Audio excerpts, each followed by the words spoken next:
फिर से नई और छोटी सी प्रॉब्लम लेकर, जो मैं एक्सेल यूज़ कर रहा हूँ, और अगर आप देखोगे कि बहुत सारे कॉलम्स भी यहाँ पे हाइडेड है और रोज़ भी यहाँ पे हाइडेड। अगर मैं यहाँ पे जाऊँगा तो ये ऐसा एक एरो आता है, सो क्लिक करूँगा तो सिर्फ ये 3-4 रोज़ हुई है, बाकी की फिर भी हाइड है।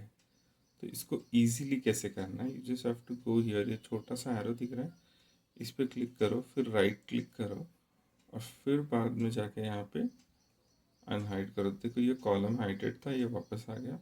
सिमिलरली आप यही चीज़ रो के लिए भी कर सकते हो।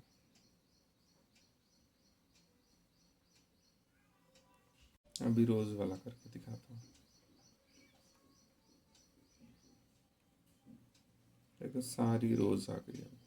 ठीक है, थैंक यू।